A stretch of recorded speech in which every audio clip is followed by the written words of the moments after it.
오늘은 기도로 이루어진 만남, 베드로와 고넬료라는 제목으로 함께 은혜 나누겠습니다. 오늘 본문은 사도행전 10장 전체가 되겠습니다.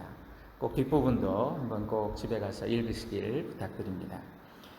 여기 보면요, 신약 성경에서 첫 이방인 신자가 되었던 백부장 고넬료라는 사람이 베드로와 만나는 그런 장면이 소개되고 있어요. 2절에 보니까요, 고넬료는 경건하여 온 집안과 더불어 하나님을 경외하며 백성을 많이 구제하고 하나님께 항상 기도하더니 그랬습니다. 고넬료는 하나님을 알게 됐어요. 그리고 하나님 앞에 기도하는 사람이었대요. 점령군으로 주둔지의 지역대장으로 지금 파견을 왔습니다. 그 당시로 말하면 우리식으로 말하면 한 연대장쯤 되는 그런 권세예요. 백부장은 로마의 정예병 100명을 거느린 그런 지휘관입니다. 어떻게 유대인들을 알고 유대인의 하나님을 알게 됐어요. 전능하신 하나님을 알게 됐어요. 그래서 믿게 됐어요. 그는 경건하고 또 집안을 잘 이끌었답니다. 구제에 힘쓰고 특히 항상 기도에 힘쓰던 그런 사람이었어요. 하나님은 이 고넬료를 베드로와 만나게 하시도록 그렇게 계획을 하셨습니다. 9절에 보니까요, 베드로가 기도하려고 지붕에 올라가니 그 시각은 제6시더라 그랬습니다. 여러분, 하나님은요, 그 고넬료, 항상 기도에 힘쓰던 고넬료와 또 지금 기도하는 그 베드로를 서로 만나도록 인도해 주셨어요. 두 사람은 성령 안에서 기도하다가 만난 거예요. 하나님의 역사가 나타났습니다.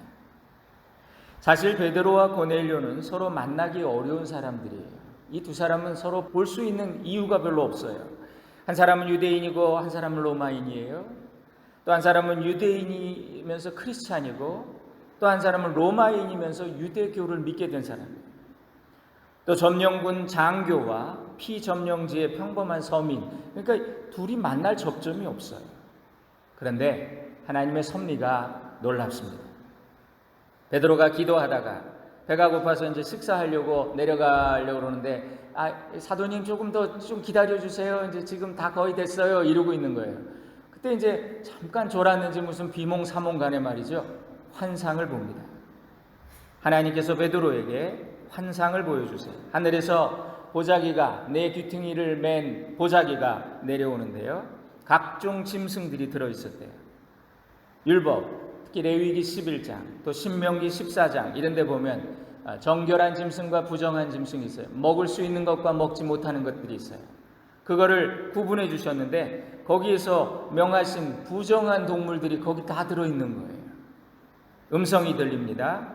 베드로야, 일어나서 잡아 먹어라 그러시는 거예요. 그래서 이 베드로는 대답합니다. 주여, 그럴 수 없나이다. 내가 속되고 깨끗하지 않은 것 지금까지 먹지 않았습니다. 앞으로도 결코 먹지 않겠습니다. 그때 또 말씀이 왔어요. 하나님이 깨끗하게 하신 것을 내가 속되다고 하지 말라. 그런 일이 3번이 있는 거예요. 그리고 보자기가 다시 하늘로 올라갑니다. 여러분, 신앙생활을 오래 한 사람들일수록요, 자기가 옳다고 믿는 것들이 분명해요. 우리가 이것이 거룩이다, 또 이것이 예배다, 이것이 정통신앙이다 하는 그런 게 있죠. 우리 속에 이게 이렇게 믿어야 예수 잘 믿는 거야, 이런 게 있어요. 선입견이 있어요. 그 중에서 하나님 뜻이 아닌 것이 있을 수도 있다, 그런 말이에요. 사울은 교회를 핍박하는 것이 하나님의 뜻이라고 굳게 믿었습니다.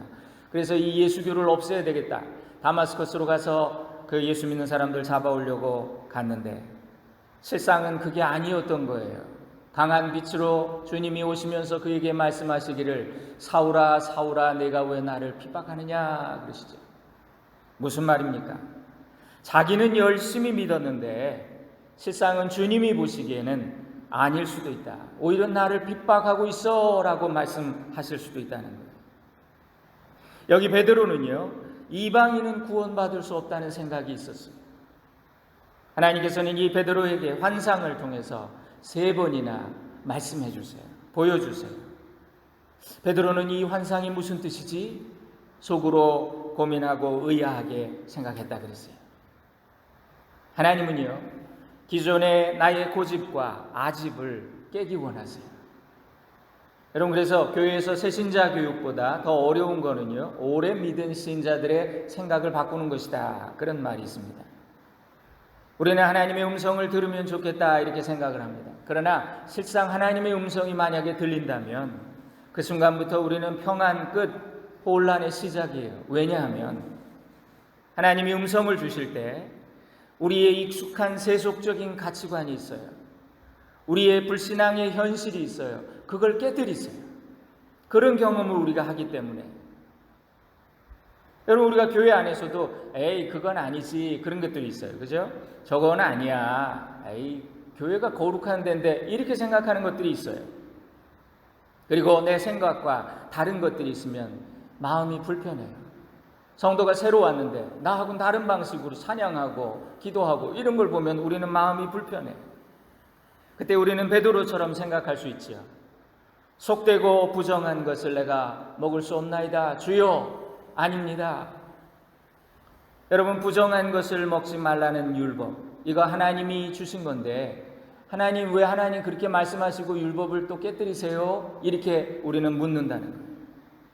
이 베드로가 주여 그럴 수 없나이다, 먹을 수 없나이다 이렇게 말했을 때 그가 악해서가 아니라 영적으로 무지해서 이렇게 대답을 한 거예요. 하나님한테. 마치 이런 비유와 같습니다. 제가 몇 번 말씀드렸죠. 엄마가 어린 딸이 칼 들고 놀면 얼마나 야단을 칩니까? 다시는 만지지 말라고 그냥 엉덩이를 때리고 말이죠. 그러나 그 딸이 장성해서 결혼을 하게 될 때 엄마는 칼 세트를 사서 딸에게 선물로 주지요. 엄마의 가치관이 바뀌고 태도가 이중적이라서 그런 건가요? 아니에요. 이제 딸이 성숙했어요. 성장했어요. 준비가 됐어요. 칼을 사용할 준비가 됐어요. 이 베드로는 유대인과 이방인을 하나 되게 하시는 그 하나님의 계획을 몰랐어요. 그래서 하나님을 말립니다. 주여 그럴 수 없나이다. 잡아먹어라 베드로야. 주여 그럴 수 없나이다. 주님 이건 아니지요. 이렇게 대답을 했어요. 하나님은 오늘도 여전히 우리에게 말씀하시는 살아계신 하나님이세요. 옛날에 말씀하시고 돌아가신 하나님이시라면, 성경만 딱 남겨주시고 돌아가신 하나님이시라면 우리는 그 율법대로만 해야 돼요. 그러나 하나님은 사시는 하나님, living God, 그리고 움직이시는 하나님, 어제나 오늘이라 영원토록 동일하다, 이 말은 그분은 날마다 새로우시다, 아무도 그분을 예측할 수 없다, 그런 뜻이에요. 하나님은 끊임없이 이스라엘 백성에게 말씀하세요. 때로는 말씀이 좀 달라지는 것 같아요. 그거는 내가 변했기 때문이에요. 예수님은 율법을 폐하러 오신 것이 아니라 나는 율법을 완성하러 왔다 그러셨죠. 새 계명을 너희에게 준다. 옛 계명이 있고 새 계명이 있대요. 하나님이 이스라엘을 다루시는 방식이 이런 거예요. 마치 어린아이가 자라가면서 그 부모의 양육이 다른 것처럼 율법의 단계에서는 이거 하지 말라, 저거 하지 말라, 이거 먹지 말라, 저거 먹지 말라. 어린이도 똑같잖아요. 이거 안 돼, 이거 안 돼, 이거 안 돼. 그렇게 합니다. 아무것도 먹을 것도 아무거나 주지 않아요. 그러다가 이 아이가 자라면서 점점 바뀌어요. 젖을 먹다가 이유식을 하다가 그 다음에 딱딱한 밥을 주는 것과 같습니다. 먹지 말라, 하지 말라, 이건 율법 시대예요. 근데 이제는 성령의 시대가 됐어요. 우리 그리스도인들은 영적인 장자요, 또 성숙한 자가 되어야 합니다. 장성한 자. 그래서 어린아이가 자기 동생이 나오면 한 서너 살 될 때는 처음에 질투하잖아요. 그러다가 이 아이가 크면서 이제 이거를 받아들이는 거예요. 아, 얘는 나의 동생이고 내 사랑을 뺏어가는 애가 아니구나라는 걸 깨닫게 되는 거예요. 마찬가지로 이방인 나중에 부름받은 우리의 형제들까지도 품게 되는 거예요. 성령이 임하시면 그래서 예루살렘과 온 유대와 그리고 넘어서 사마리아와 이방인들이죠. 땅 끝까지 이르러 내 증인이 되리라 하셨기 때문에 이제는 주님이 말씀하세요. 이방의 빛을 삼아 너희들의 동역자로 삼고 그들을 구원하라. 이방인에 대한 선입견을 버려라. 하나님은 지금 예루살렘 교회의 대표 지도자격인 베드로에게, 그의 율법만 고수하고 있던 베드로에게 환상과 말씀으로 깨우쳐 주시는 거지. 근데 여러분 한번 생각해 보세요. 베드로가 계속해서 자기 고집만 부렸다고 한번 생각해 보세요. 주님, 그래도 이건 아닌 것 같은데요. 이랬다면 아마 초대교회 선교는 많이 지연됐을 거예요. 오늘도 하나님이 우리에게 보여주시는 비전이 있습니다. 새로운 시대, 새로운 비전, 그걸 가지고 너희는 이제 예전 것을 기억하지 말며 앞으로 전진하라고 말씀하세요. 그런데 우리가 주님의 뜻을 분별하지 못하면, 주여 그럴 수 없나이다, 한 번도 이렇게 한 적이 없는데요, 이건 아니지요, 이렇게 우리가 주님을 말리고 있다면 우리는 복음의 원수가 되고 말 것입니다. 이 베드로가 환상을 보고 이제 깊이 생각을 했다, 의아하게 생각했다 그러죠. 10장 19절입니다. 혼란스러워하던 그때에 마침 고넬료가 보낸 사람들이 등장을 해요. 자, 이걸 카이로스라고 그럽니다. 하나님의 때라 그래요. 예. 카이로스와 크로노스가 있는데요. 그냥 물리적인 시간은 크로노스예요. 그냥 지나가는 시간이에요. 근데 하나님이 정하신 때가 있어요. 베드로와 고넬료가 기가 막힌 타이밍에 서로 응답받고 만났어요. 하나님은 환상 중에 베드로의 마음을 미리 준비하게 하셨지요. 고넬료에게도 이미 말씀으로 다 주신 거예요. 베드로를 만나봐라. 너 어디 베드로가 있다. 하나님이 준비한 그 만남은 영적인 파워가 있어요. 하나님이 인도하신 만남. 그래서 두 사람이 만나서 이게 축복의 통로가 됐고요. 교회 부흥의 시작이 됐고요. 거룩한 기쁨이 됩니다. 그러니까 이 고넬료는 준비된 영혼이었던 거죠. 김기동 목사님 표현에 의하면 이게 정말 익은 고구마인 거예요. 가봤더니 그와 그의 온 집안이 다 준비되어 있는 거예요. 24절에 보니까 고넬료가 그의 친척과 가까운 친구들을 모아 기다리더니 다 집에 오라고. 오늘 중요한 분이 우리 집에 오시는데 내가 초청했는데 당신들 다 만나야 된다고. 베드로는 그들에게 아무 거리낌 없이 복음을 전했습니다. 예수가 그리스도이십니다. 예수님은 만유의 주님이십니다. 이 예수를 믿는 사람들은 누구나 그의 힘을 입어 죄사함을 받습니다. 구원받습니다. 복음을 전했는데 어떻게 보면 다들 준비되어 있었는지 그들은 성령을 받았어요. 그러니까 같이 있던 자들이 다 놀랍니다. 유대인과 이방인의 벽이 허물어지고 편견이 깨지고 복음의 문이 활짝 열리는 거예요. 그런 체험을 하게 됐어요. 35절에 보니까 각 나라 중 하나님을 경외하며 의를 행하는 사람은 그가 다 받으시는 줄 깨달았도다. 베드로가 그렇게 말해요. 이 베드로는 고넬료를 만남에 있어서 자기의 생각과 판단대로 하지 않고요, 하나님의 인도하심에 순종했습니다. 분명 자신의 생각과 판단에는 이거 아닌 것 같은데 라고 생각했지만 하나님의 뜻이라고 확신했을 때 순종했지요. 참 베드로는 떼기 어려운 발걸음을 했던 거예요. 그 순종이 하나님의 선하시고 기뻐하시고 온전하신 뜻을 이루게 된 거예요. 베드로는 고넬료를 보내신 분이 하나님이심을 알았어요. 또 고넬료는 그 베드로가 하나님의 사람이라는 걸 인정했어요. 그래서 가족과 친지까지 다 불러서 거룩한 하나님의 역사에 함께 동참하자고. 오늘도 부르심 받은 이들의 적극적인 순종을 통해 함께한 모든 사람에게도 구원의 감격이 임하게 되는 줄로 믿습니다. 그래서 기도는요, 성령님이 사람들을 인도하시는 끈 같아요. 그래서 기도하는 사람은요, 하나님의 인도하심을 받게 돼요. 우리가 기도할 때 다급한 마음으로 처음에는 어떻게 합니까? 아유, 기도해야지. 하나님 이렇게 해주세요. 주세요. 이렇게 기도를 합니다.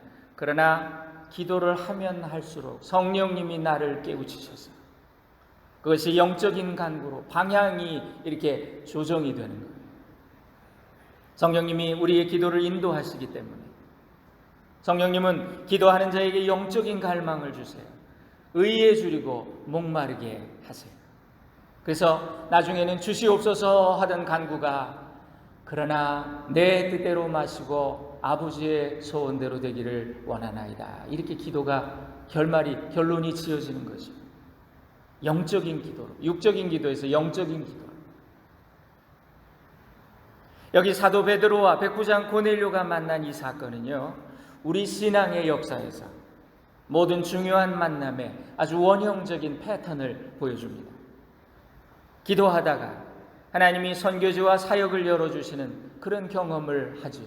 그래서 바울도 기도하다가 마게도냐 사람이 우리를 도와주시오 하는 환상을 보고 글로 가잖아요.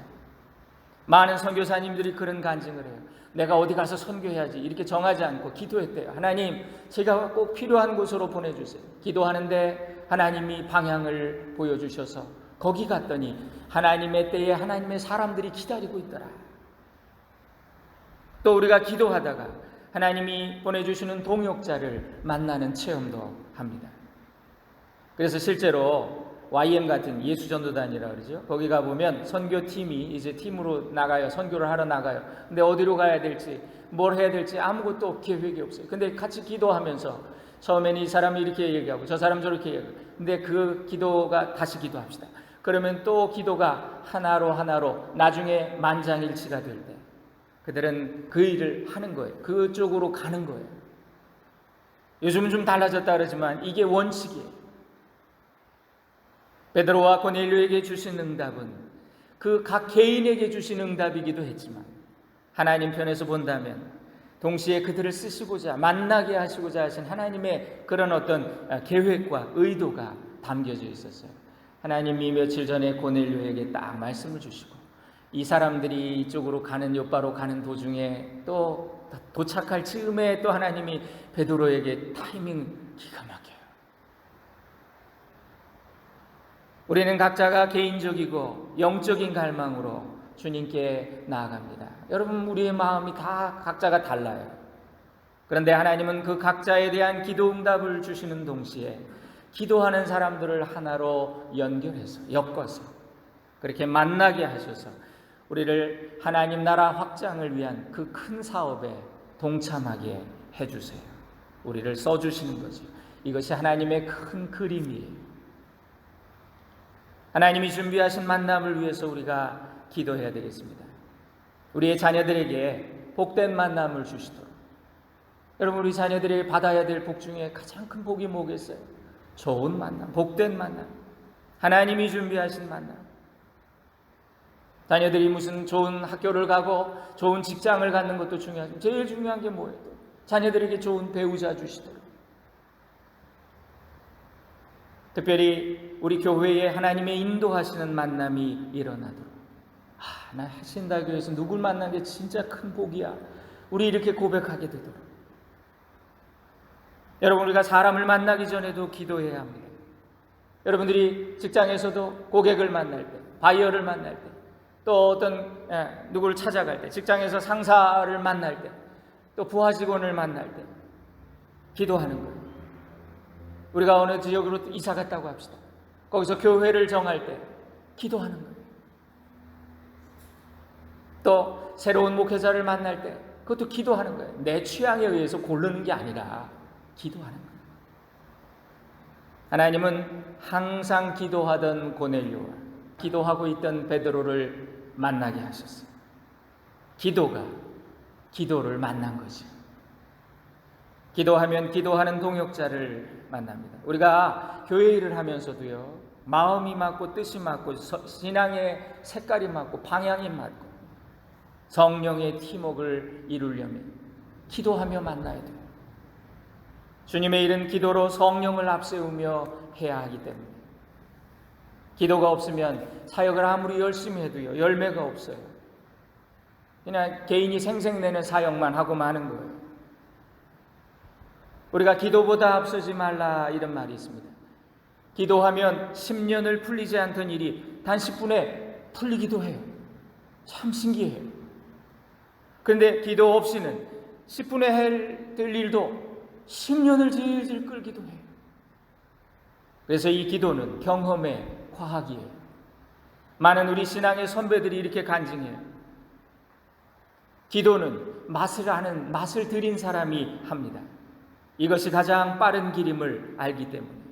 우리 예수님은 영적인 세계의 원리를 뭐라고 말씀하셨냐면요, 무릇 있는 자는 더 받아 누리게 될 것이고 없는 자는 그 있는 것도 빼앗기리라. 이게 영적인 원리예요. 기도하는 자는 계속 기도하며 더 깊어지고 더 많은 것을 받게 돼요. 기도를 안 하는 자는 기도를 더 못하게 되고 더 잃어버리게 되죠. 말씀도 기도하면 성령님이 조명을 주세요. 그래서 그 말씀의 깊이가 점점 더 깊어져요. 근데 기도가 없으면 말씀을 계속 읽어도 이게 도대체 읽어도 무슨 말인지 모르겠네, 이렇게 되는 거예요.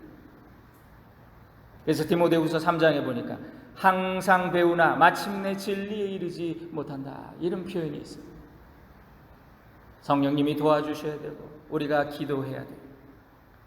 하나님의 일은 기도하는 자를 통해 일어납니다.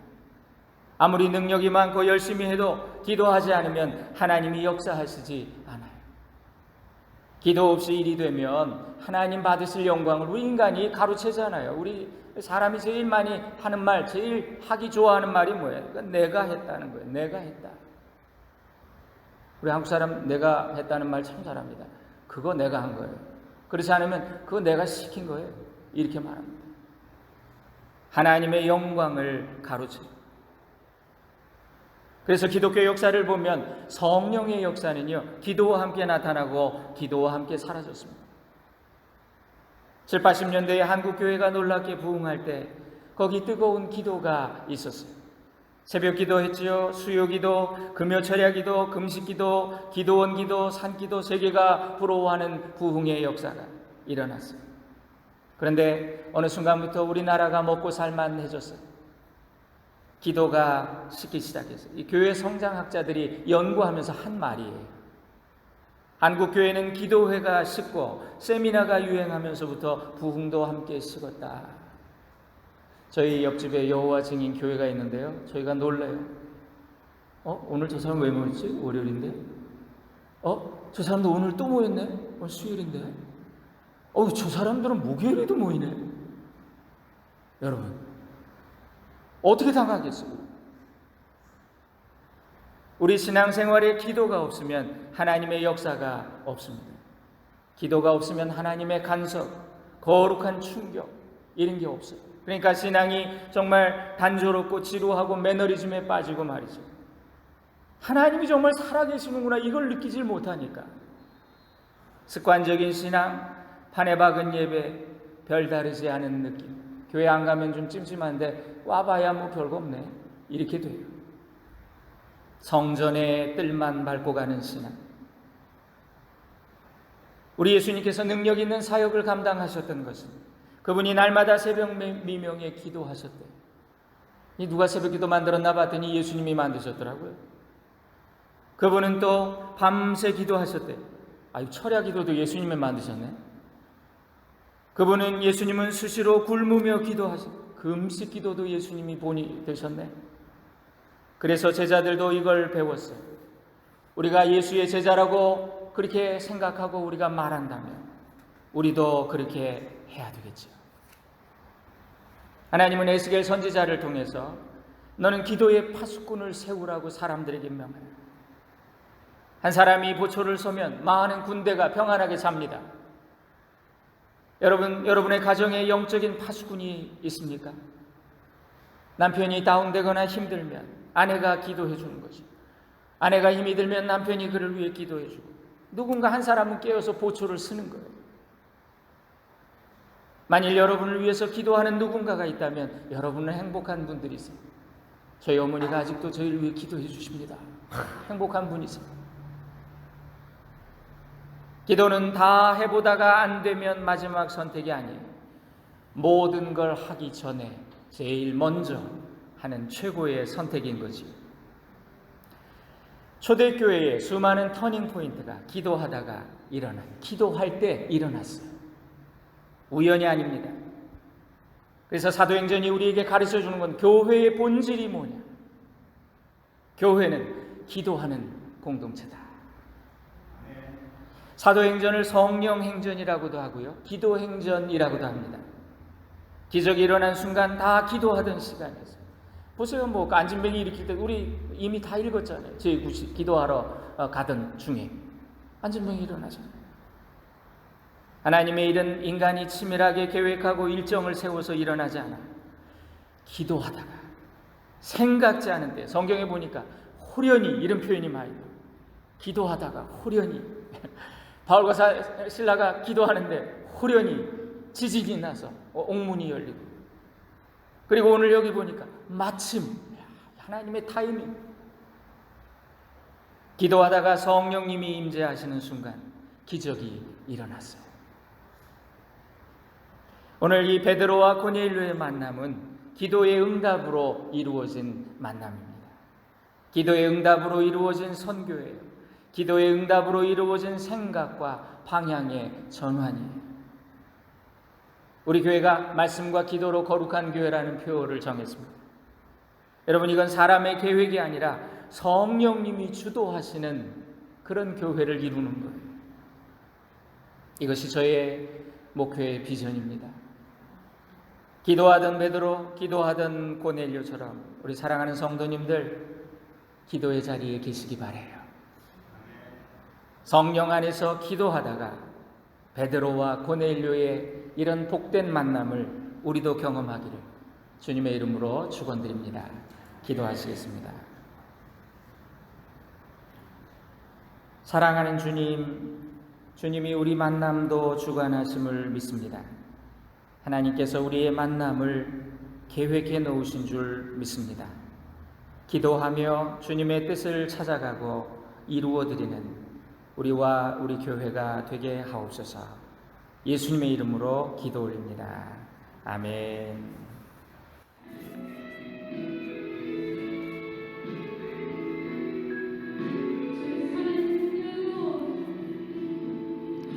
주 선한 능력으로 안으시네. 그 크신 팔로 날 붙드시네.